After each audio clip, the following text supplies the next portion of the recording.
Thank you so much for joining us for another awesome episode of Bioenergetics Beat. I'm Heather Gray, a functional diagnostic nutrition practitioner and certified bioenergetic practitioner, and this episode is brought to you today by Nikki, Unleash the Wellness Within. It's a non-invasive, easily affordable, and highly effective approach to optimize wellness. It's a wearable device that puts frequency better based life in your hands and on your wrist. Make sure to stick around till the very, very end because we always have an amazing giveaway, but you're not going to want to miss one thing that this next guest has to say because he's a personal hero of mine. He's taught me so much over the years, changed my life, and he's going to change your life too. I guarantee it. So let's welcome Dr. Tom O'Brien to the show. Hello there. Nice to see you again, Heather. Yeah, absolutely. Yay. So tell us a little bit about your background, Dr. Tom. This is a new audience here that we're tapping into. And so I'd love for them to fall in love with you the way that I have. Why did you get started in the, kind of alternative functional medicine world? And then after the commercial break, we're going to talk about your new upcoming project, the inflammation equation, which is super exciting. But let's start a little bit about who are you and what makes you tick? Well, when I first started my medical education chiropractic school, the very first week, I saw there was a sign, Dr. Sheldon Deal, Mr. Arizona, would be on campus. And I thought, well, the guy's a bodybuilder. Okay, he's going to be a healthy guy. And I was doing triathlons then. And so I thought, I'll go listen to what he has to say. This was 1978, January of 1978.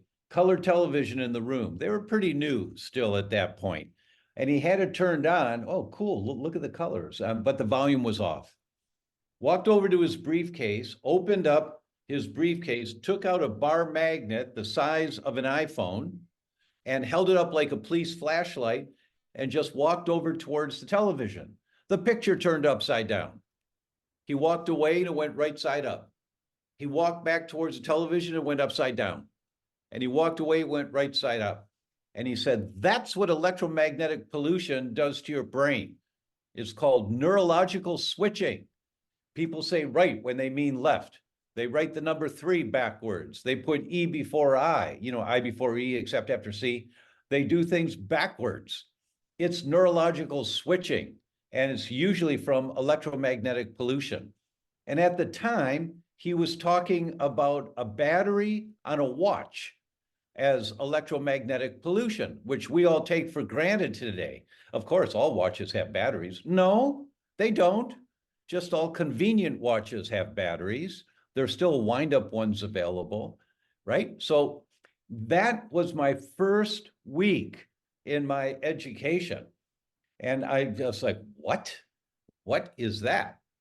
A couple of weeks later, there was another doctor on campus, Kirpal Singh, a medical doctor from LA, talking about electroacupuncture by Vol.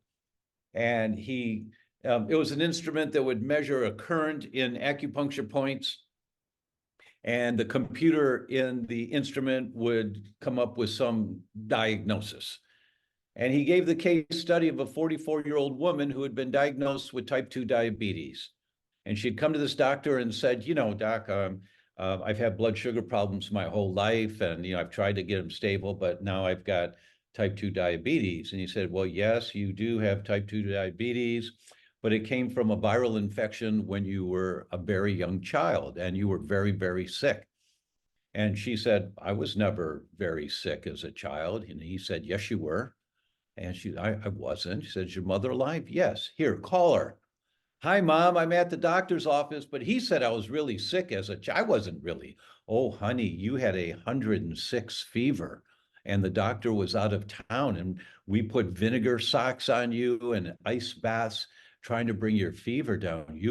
And this doctor diagnosed it 40 years later. A virus had set into her blood sugar regulating system and caused her blood sugar imbalances that eventually developed into type 2 diabetes. This was my first month in my education.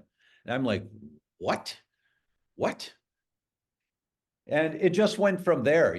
I was in Jeff Bland, the father of functional medicine. I was in his first talk in Chicago in 1978. And he was all science. This doctor in the New England Journal of Medicine said this 4 years ago. This doctor in the British Medical Journal said this 2 years ago, and this doctor in the Journal of the American Medical Association said this last week. Do you see how they're connected? And he helped us see the bigger picture beyond one study to understand more of the metabolic pathways. And this was all now in my first year. So then fast forward, now I'm about to go into my internship, and my ex and I could not get pregnant. And I called the 7 most famous holistic doctors I'd ever heard of. And I asked, what do you do for infertility? And they all told me. I wrote it down really quick. And I put a program together. We were pregnant in 6 weeks. Whoa. My neighbors in Married Housing, we lived on campus. They had been through artificial insemination and nothing had worked, and asked if I'd work with them. And I said, well, I don't know what I'm doing, but I don't think it'll hurt you. They were pregnant in 3 months. So now we're 4 months pregnant, happy as can be, telling the world. And our friends in Chicago, I was in school in Chicago, our friends would say, my sister in Wisconsin's had 2 miscarriages. Can she come see you? Please, please? Yeah, okay. I don't know what. Oh, okay, okay. And so I was treating people out of my dormitory room. You're not supposed to do that, but I was. And what I discovered was there's not much in medicine that's all or every. This was every couple that had any type of hormone related, reproductive system related imbalances, every couple had as a component, a contributor to their problem, they were eating foods that they didn't know were causing inflammation in their body. They didn't know because they didn't feel sick when they ate the food. But now we know the ratio is 8-1. For every 1 person that gets gut symptoms with a food that doesn't work for them, there are 8 that don't. They get brain symptoms or fatigue symptoms or joint symptoms, but they don't get gut symptoms. So they feel fine when they eat the food, but it's still causing the inflammation in their body that's manifesting with their particular genetic vulnerability. That's what got me into the whole world of functional medicine back in 1978, in my first week in school, with a bar magnet going to a color television. It's like, oh my God, wow. I've had those issues that you just spoke of off and on my whole life. I'm like, oh my God, I wonder if it's been EMFs, this electromagnetic stuff this whole time. Yes. And we see everyone today now wearing earbuds. Really? You think you can put a battery next to your brain and it's safe? Read the small print in the little packages and you see the disclaimers they're giving you. It's as silly to do that as it is to give your kids toothpaste where the toothpaste says, warning, do not swallow. If swallowed, call poison control. Read the label on the toothpaste, and they tell you to call National Poison Control Center if your child swallows the toothpaste. And you're going to put that in your kid's mouth? Really? Really? I mean, we just don't think. We trust that we're being protected, and we are not. Absolutely. That's one of the things I love about this little device that we do have is that you're able to turn off the Wi-Fi. So that way it's, you're not getting as Right. those harmful effects of those other devices that are out there. Cause it makes me sad that it looks a little like an Apple Watch because I don't want people thinking that I'm doing that to myself. It's like, no, completely different device. Well, it's great that it's got that option to turn it off, because there's great benefit to wearables. There's great benefit to use it as an education tool. Great benefit. You learn more with that than you can't argue with your own body when it says, well, this is what happens when you do this, this happens. You can't argue with that. Well, you can if you want, but it's your loss if you do. But my problem with wearables is that they have been continually emanating this electromagnetic pollution. But if you've got one that turns off, that's great. You turn it on when you want to use it and turn it off when you don't need it. That's great. Yeah, absolutely. Absolutely. And so I remember a little bit of a story too about your mother, when you were kind of first getting started into the functional world as well, correct? My godmother. Godmother. Yes. Yeah. Okay.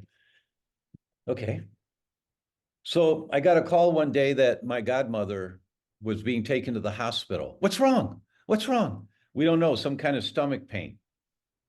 Her health history was that she'd only been in the hospital 3 times in her life, 2 natural childbirths and 1 car accident when she was 60. She was 82 now.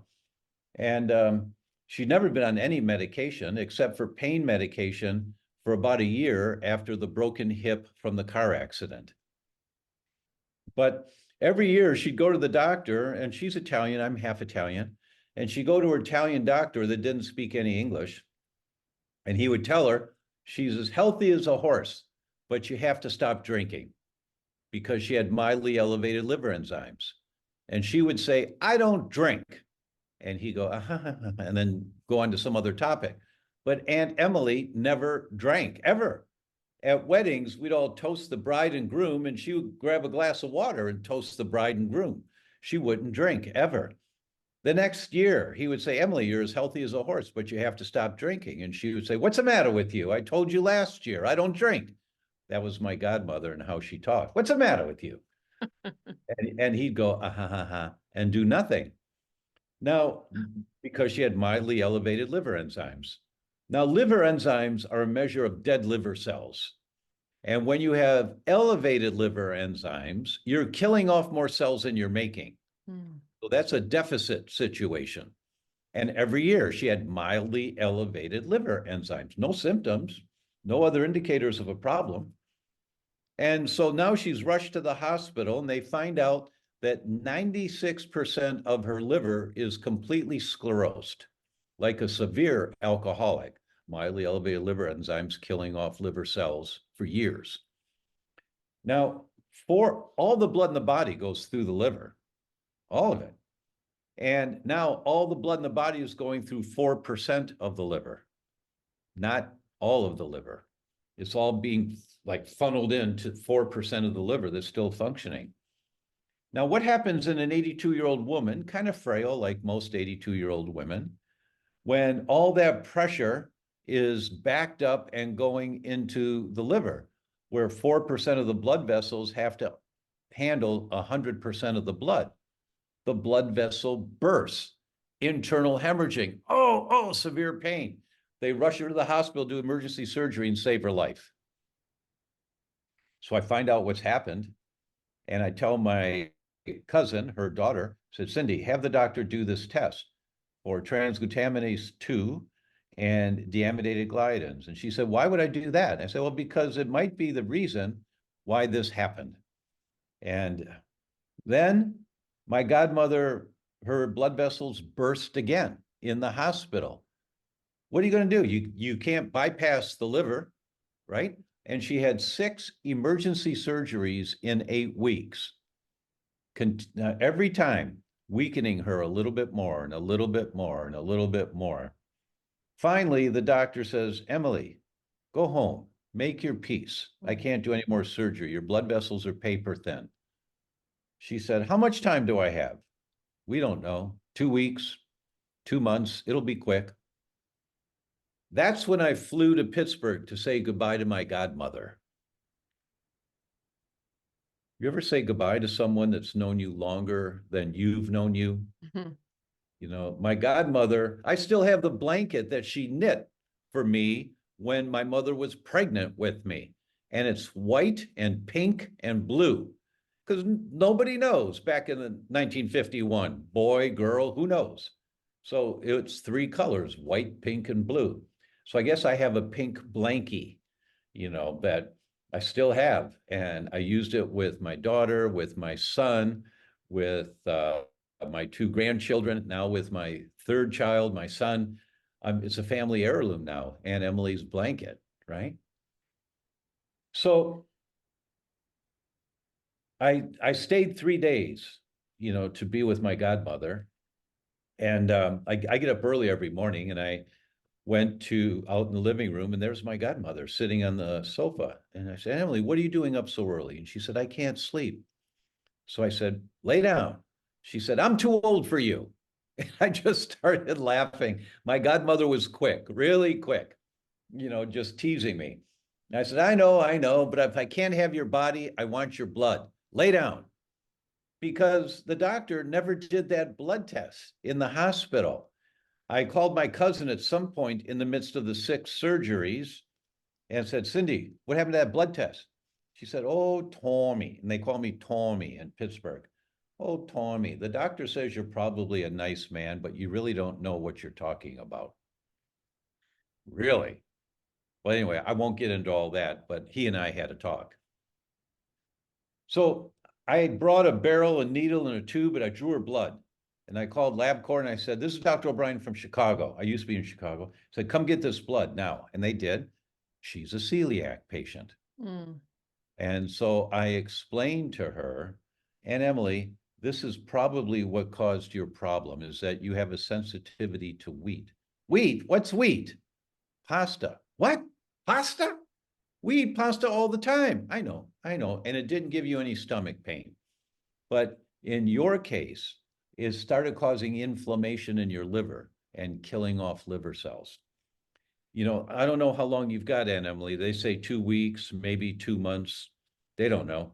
But I promise you're going to feel better. Your energy is going to come back because this is an 82-year-old woman that had 6 major surgeries in 8 weeks. She's really tired. And so she didn't eat pasta again. And then I left and I'd call every day. Hi, how you doing? How you doing? And there was always family there all day, every day, because she might die at any minute. The kids would come over with the grandchildren to do their homework, and she'd get up to get a glass of water from the lazy boy chair, and everybody said, what do you need? I need a glass of water. Everybody jumps up, sit down, sit down. If I die, I die, sit down. I mean, it's pretty strange when somebody can die at any minute. You know that they can die at any minute, and they'll be gone within 2 to 3 minutes. And it's hard. So my godmother didn't live 2 weeks, and she didn't live 2 months. She lived a year and a half. Wow. Now, you tell me, what happened that all of a sudden, after 6 incidents of blood vessels in the liver bursting, all of a sudden they stopped bursting? There was no medication. There was nothing that they did for her. They told her to go home and die. She went gluten-free. And I now understand the physiology of all that, right? But I'd call every week. How you doing, Aunt Emily? How you doing? The family was always over there. At some point, she called me. She said, Tommy, I've got cancer. I said, I know. She said, what do you mean you know? How do you know? I said, well, it happens with this, Aunt Emily. Why didn't you tell me? I said, what for? You're going to die anyway. Why worry you? And she started laughing, and I started laughing. She said, what should I do? And I said, I don't know, Aunt Emily, but I'll find out. What's the name of your oncologist? So I called and I spoke to them, and they told me what their proposed protocol was. And I'm sorry, can you spell that, please? Because I'd never heard of these drugs. But my world stopped for a day and a half. Everything stopped. My godmother needed me. And I did deep research on these protocols. And I called my godmother and said, Aunt Emily, there is no evidence you'll live 1 extra day. No evidence whatsoever. You'll get sick. You'll throw up. I mean, throwing up will probably kill you by itself. You'll lose your hair. If it were me, I wouldn't do it. But if you want to do it, I'll support you the best I can. She didn't do it. There's no reason to. So I'd keep calling every week. Then finally, I'm on stage in South Dakota teaching. And it's a break. And I see there's a call from Pittsburgh. And I call. They say, any day, Tom, any day. So I get back on stage and I say, I'm sorry, I have to leave. And they look at me because it was a 4-hour presentation. I was an hour and a half into it. I'm sorry, I'll make it up to you, but this is what's happening. My godmother is dying. She's going to die any day. And there's a flight leaving and blah, blah, blah. I'm leaving. And so I flew to Pittsburgh, and there's my godmother in the hospital bed in her home. She weighed 53 pounds. The cancer had eaten her up, completely eaten her up. And I'm sitting at the side of her bed. She's stroking my hair. I'm crying. I always feel it when I talk about it. She's crying. I lift my head up and I look in her eyes. Tears are running down her cheeks. And she says, thank you, Tommy. Thank you. And I'm just sobbing. And then she gets this fire in her eye. And she says, you tell him, you tell him. I will, Aunt Emily. I'll tell him. That's why I do what I do. That's why I travel the world teaching, is because my godmother told me to, right? Bottom line, that's it. That's it. That's why we're doing this event, the inflammation equation, is so that people can understand how to identify the early markers of why your body is getting a little weaker. And by the time you get diagnosed with a disease, it's been there for years and you just didn't know because you felt fine. Hey, how are you? I feel fine. And the tests that most doctors do are tests for disease. They're not tests for dysfunction. They're not tests for low-grade inflammation that is killing off cells, killing off cells, killing off cells, like in my godmother's case. So that's what we're teaching. And we'll talk more about that. Yeah, absolutely. This is a great spot. We're going to take just a little break for our sponsor, and don't go anywhere. We're going to be right back. My Nikki helps me sleep better at night and helps me feel less stressed. A better life, guaranteed. If Nikki doesn't improve your wellness and sense of well-being in 30 days, send it back for a full refund. Free shipping, free platinum set of frequencies for life, 30-day money-back guarantee. Nikki, be better, do better. We are Nikki.com. Awesome. Welcome back. Let's dive deeper into your film, The Inflammation Equation. We were touching a little bit on celiac, wheat. What are some other things out there that cause inflammation that people Oh my are, goodness. not Yeah. aware of these days? David Furman, did you ever hear of Dr. Roy Walford? He was the guy that did the biospheres in Arizona, those two geodesic domes that scientists lived in for 2 years. They never came out. They grew their own food. They recycled their own oxygen in there. It was an experiment on longevity. David Furman was the graduate student outside the geodesic domes interacting with the world there. So he's always been into longevity and anti-aging. He has the contract with NASA to figure out why our astronauts are aging so quickly in space. And they figured it out. And he wrote a paper on it in 2019. And when I saw that paper and I looked at what he had written there, I said, this is it. This is exactly what we need to talk about, because it had a drawing in that research paper that explains it so clearly. And if I can describe the drawing to you, imagine that you've got three gears that are connected to each other. One gear is connected to the second gear, and the second gear is connected to the third gear. Like kids' toys, my son has a toy like that now, where he can put the gears into a peg hole, and then the other one he has to put it so that the teeth just touch. So you turn one and it moves the other one. If you put them too close together, you can't move the other one. So he's learning about spatial distances and all that. So Dr. Furman's article had three gears connected to each other in such a way that when you turn one, it turns the second one, and that turns the third one. Now, the gear on the left would be our lifestyle, the bugs we're exposed to, the viruses, the pathogens, the infections that we get, and physical inactivity and obesity and too many bad guys, not enough good guys in the gut, called dysbiosis, and the foods that you eat, and excess stress hormones and disturbed sleep, and all the chemicals and the heavy metals that accumulate in our bodies. These are the teeth on the gear on the left. So when one of them gets to be too much and it turns the gear, now you turn the gear in the middle, which is systemic chronic inflammation. It's your immune system responding to this threat that's identified, whether it's stress hormones or not enough sleep or bugs or bad food choices, whatever it is, you get this chronic inflammation in your bloodstream that you feel fine, but that inflammation is there, which then turns the gear on the right side, which is metabolic syndrome, type 2 diabetes, cardiovascular disease, cancer, autoimmune diseases, cognitive decline, and neurodegenerative disease. Doesn't matter. Wherever your genetic weak link is, that's the tooth on the right side of the gear that's going to manifest from the low-grade chronic inflammation that's going on for years as a result of the lifestyle exposures you have.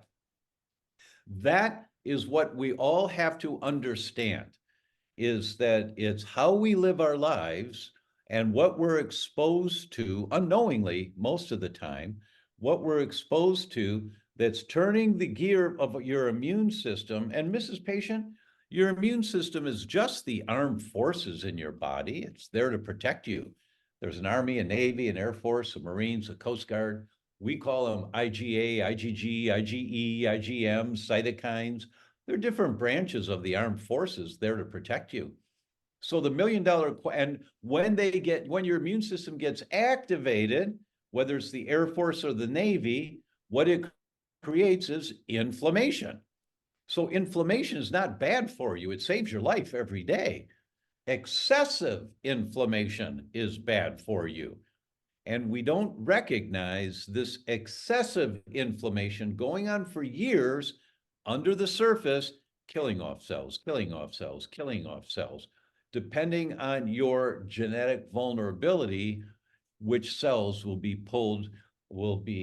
killed off. You know, you pull at a chain, it always breaks at the weakest link. It's at one end, the middle, the other end, your heart, your brain, your liver, your kidneys. Wherever your weak link is, that's where the chain's going to break.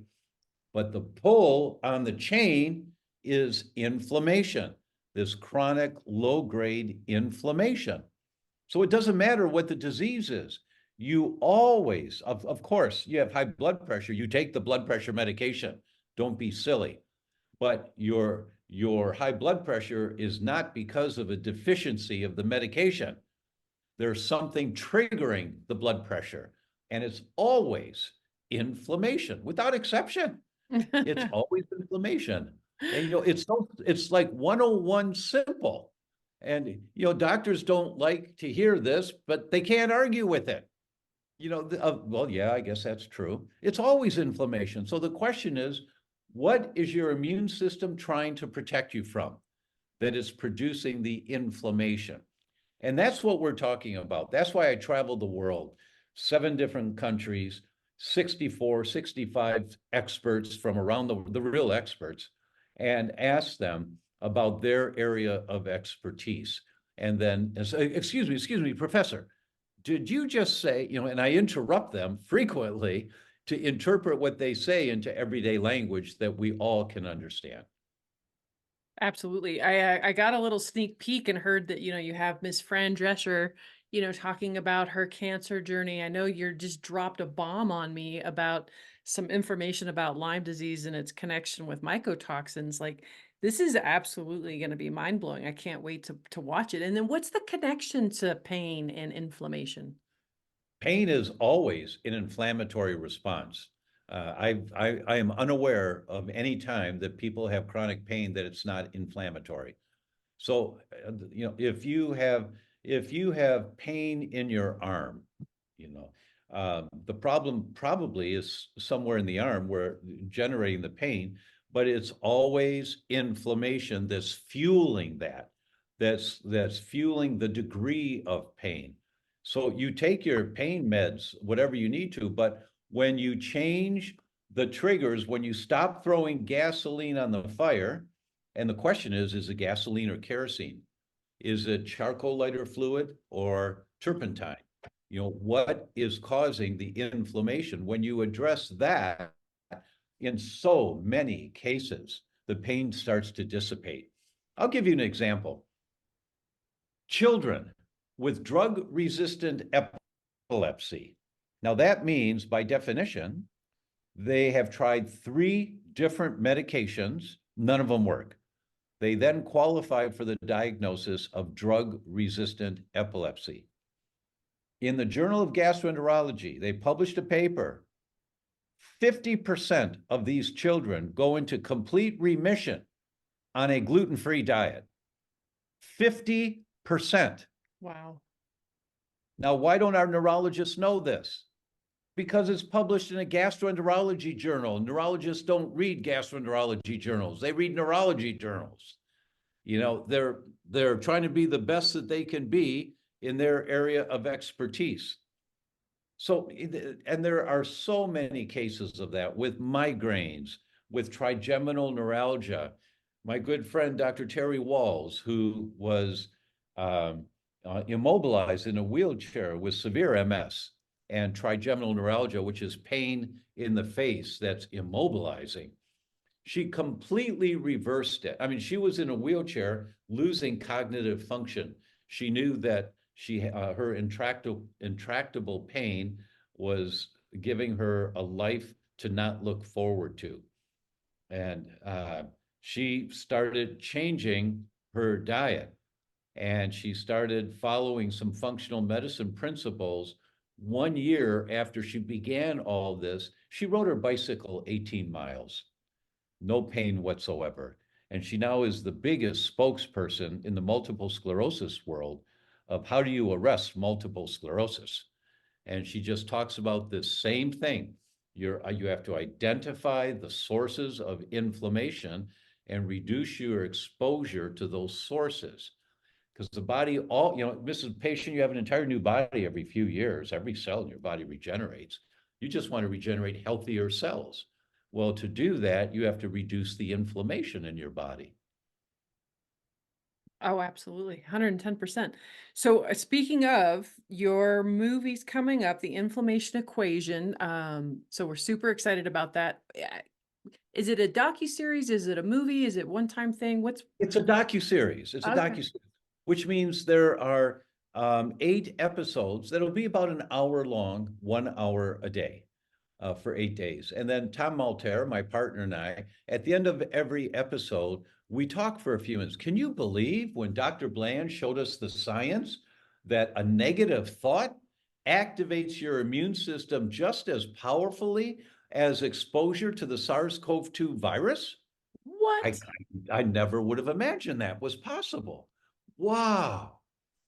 Can you believe when Dr. Campbell showed us that people who are being treated for Lyme for years and not getting very much better, that it's not Lyme, but the test was positive for Lyme because they've got mold infections, and the test cross-reacts and says it's Lyme, but it's really mold. And when you treat the mold, the Lyme symptoms go away. Wow. And so we give you these wow events again and again and again. And you're going to hear, as you referenced, Fran Drescher, what a beautiful person she is. And she talks about the sanctuary of your body. And she talked about, she was a cigarette smoker in her early 20s. And then one day she realized, why am I poisoning my lungs? And she did it in that New York accent of hers that's so twangy, right? And she said, I realized that I was poisoning my lungs. And why do I hate my lungs? Why would I do something so bad to my lungs? And she said, I stopped that day. And then when she got cancer, she said, why? She's very grateful to her oncologist who saved her life, but she wanted to know why. And she decided to dedicate her life to answering the question why, not to dedicate her life to raising funds for research to help get rid of cancer, but rather to prevent the development of cancer. And so she founded Cancer Schmancer. And she wrote a book on it, New York Times bestseller, and then she founded Cancer Schmancer. She has events a couple times a year, educating people about the sanctuary of their body. And why would you ever put poison on your body? Well, the average woman's doing over 140 chemicals on her body before she leaves the house in the morning. And many of them are carcinogenic, not in the amounts that you're putting on, but accumulatively over time. And that's how they get away with this crap. allowing it to be on the market is that you have to prove that the amount of chemical you're exposed to in a 24-hour period is toxic to humans. It's not. It's not. The toothpaste, it's not. But you swallow the toothpaste, if you squeeze the tube and you swallow it, now you got poison. Call the National Poison Control Center. That's how they get away with this, is that the amount that you are exposed to is not toxic to humans within 24 hours. That's your lipstick. That's all that list of chemicals in your shampoo. That's what you're putting under your arms. That gets right into your skin right away. That's the nail polish where the phthalates, the chemicals used to mold plastic that harden the nail polish, in 4 to 5 minutes, the phthalates are in your bloodstream. But it's not enough to be designated as toxic to humans by the federal government standards, which is just ridiculous. And it's why they're making billions and billions of dollars, and why the industry every year spends millions to make sure nobody touches the Toxic Substance Control Act of 1976. Oh, good grief. That's the legislation that controls all of the chemical introduction into the US, the TSCA of 1976. That is why in Europe, there are over 20,000 chemicals that are outlawed. You can't bring them in any form whatsoever into the country. In the United States, there are 12. Oh, good God. Yeah, that's what we're up against. That's why every autoimmune disease is going up 4 to 9% a year, every year. That's why the expected lifespan of children born today is less than their parents. Your kids, your newborn kids, are going to live a shorter life than you do because they're so toxic and the environment is so toxic. That's what we're talking about in the inflammation equation. And how do you with Fran, I said, Fran, I just have to laugh. And she looked at me and said, you are the only other person I know besides me. And she said, uh-oh. And I said, you're the only person I know besides me. You won't let people wear shoes in your house. And she started laughing because, that toxic world out, you walk down the sidewalk, your neighbor had just sprayed the lawn yesterday with toxic weed killer. Then they water the lawn. And so it's on the sidewalk. You walk along the sidewalk. Now it's on your shoes. You walk in the house. Now it's on the carpet. And your infant son is crawling on the carpet, getting these toxic chemicals in them. So in our home, I said, Fran, in our home, we have these little disposable slippers. If guests come over, which is not very often, but when they come over, they have an option. They can put on the guest slippers to be used one time, like paper slippers, from the hospital or something, or you can put on the little blue booties that go over your shoes. So Fran's assistant, when I walked in the house, hadn't seen Fran yet, she handed me the little blue booties. And I just had to laugh. I said, oh, that's so great. Thank you so much. Because Fran's home is her castle. It's her sanctuary. And she won't allow anything in there that is toxic. And then she talks to us in the interview and she says, treat your body like the temple that it is. Give it what it needs. And you're going to learn over time. You're going to make mistakes. We all make mistakes. But if you're going to walk to the other room, how do you walk to the other room? She asked me, how do you walk to the other room? And I knew what she was doing. I said, well, Fran, I put one foot in front of the other. And she said, that's exactly what you do to clean up your house. You put one foot in front of the other. You do one thing. You get rid of the plastic storage containers for food in the kitchen because they leach phthalates into the food. And the next day, the leftover chicken's got phthalates in it. You get glass containers. You get rid of Teflon pans. Absolutely. And I know where you're going with this, and I love it so much, and I'm actually out of time. So if you have learned something, right, from this episode, which I know damn well you have, right, make sure to tune in to the docuseries because your mind's going to be blown. You're going to walk away with skills that are going to, help save your life, your loved one's life, your kid's life. We don't have to have the same experience that, our elders have. We've got knowledge now. We've got answers, and we can turn things around. So I want to thank Dr. Tom so much for joining us today. Thank you. Thank you, Heather. And make sure that you visit wearenikki.com/podcast and enter in BioBeats for 10% off. And because we love our customers so much, as a way to show appreciation, we want to give away a free Nikki on each episode. So make sure to go to the show notes to find out how to enter for that, and then also get the link to Dr. Tom's docuseries, The Inflammation Equation. Make sure to have a healthy day, you guys. There's a new word for wellness, Nikki. Nikki, the bioenergetic wearable designed to help you feel better and perform better. Other wearables just track how you're doing. Nikki is about helping you do better. Nikki takes bioenergetic frequency science to a new level and onto your wrist.